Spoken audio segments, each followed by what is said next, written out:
daroogo kale oo dhibaato ku haysa bulshada siiba dhalinyarada waxaa la iigu sheegay inay tahay taabuu oo ah tubaako badankeeda laga keeno dalka Hindiya inkastoo wadamada dariska la ah Soomaaliya laftooda ay ka soo galaan. Cabdulqaadir Sheekh Xasan Ismaaciil waxa uu ka tirsan yahay urur lagu magacaabo Saxadhowr oo ka jira magaalada Muqdisho. Waxa uu in muddaha ka wacyigelinaya dhalinyarada isticmaalka tubaakada taabuu. Taabuuga inta badan magaalada waa lagu gadaa dukaamada sida caadiga ah waxaana ugu badan dhalinyarada isticmaasha kuwa waxbarashada ku jira oo iskuulada dhigta waxaa soo labeeya dhalinyarada sportska iyo kuwa hadda dagaalada qowla marka saddexaas baa u badan meesha ugu dambeeyay aan tahay aan xoog saarin waxbarashada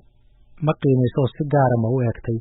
dhibaatada ka imanaysa maxay tahay isticmaalka tubaakada wax dhibaato ma leedahay dhibaato badan ay leedahay qiimeyn badan iyo waxaan ku sameeynaa daraasado ku sameeynay cudurro badan oo sababa oo habkan ugu weyn oo saameynta ugu badan keeni kara waxa waa cudurka liver cancer-ka iyo qofkii nolosha ka dhacay marka taabuuga dadka waxay u gudbinaysaa qaabkii sigaarka kadib waxay u gudbinaysaa waxaa liga kala maandooriyaha marka laakiin cudurro badan oo sababa sababta meesha la saarsan waxaa ka yimaada caabuq oo yimaada caabuqaas isku bedeli doona waxa cancer waxaa loo leeyahay wadna xanuun sidee ku bartaan maxay ku bartaan marka hore masaaxiib bay ka bartaan meesha miyuu jaban yahay oo si dhib baa loo heli karaa maxaa laga helaa